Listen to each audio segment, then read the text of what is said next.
由于珍珠两大怪的根本为王，不亲密合作，特别是由于斯大林大文社的正确的国际政策，这些任务必将充分实现，并获得良好结果，深受友好合作万岁。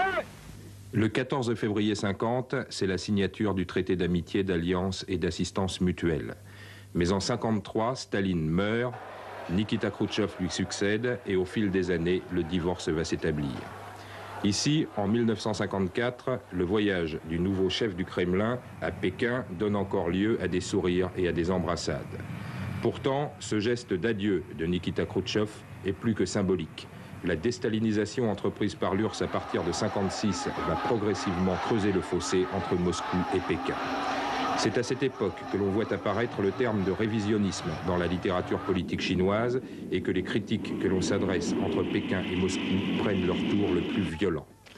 1964, les Chinois ont leur bombe atomique et leur entrée dans le club des détenteurs de l'arme nucléaire coïncide avec les prémices de la révolution culturelle qui va s'étendre sur plusieurs années. C'est l'époque du petit livre rouge, mais les Chinois et les Soviétiques accumulent des troupes de part et d'autre de leurs frontières communes.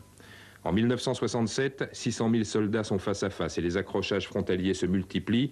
L'incident le plus spectaculaire a lieu ici, sur le fleuve Ossuri, à propos d'un litige sur une île que les Chinois et les Soviétiques revendiquent territorialement.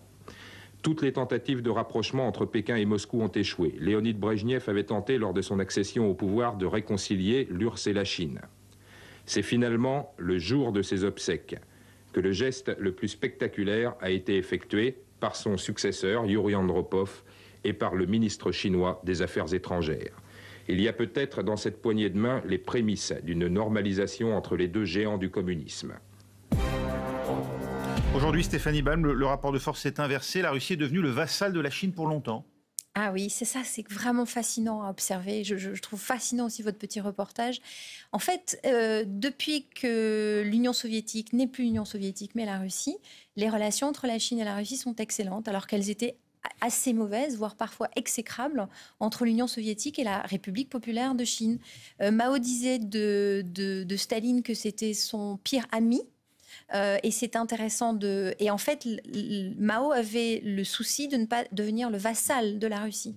Donc, quand Xi Jinping, là récemment, M. Xi Jinping s'est déplacé à Moscou, il s'est quand même fait entendre dire par Poutine que Poutine était admiratif du grand bond en avant chinois, c'est-à-dire qu'il a utilisé un terme de l'époque de l'Union soviétique pour dire qu'il admirait la croissance économique chinoise et c'est ce qui était devenu la grande nation chinoise. Ce qui montre aussi que Vladimir Poutine, lui, n'a toujours pas digéré la fin de l'Union soviétique et l'explosion de l'Union soviétique. Et ce qui se joue là, c'est un renversement complètement de situation historique. C'est incroyable.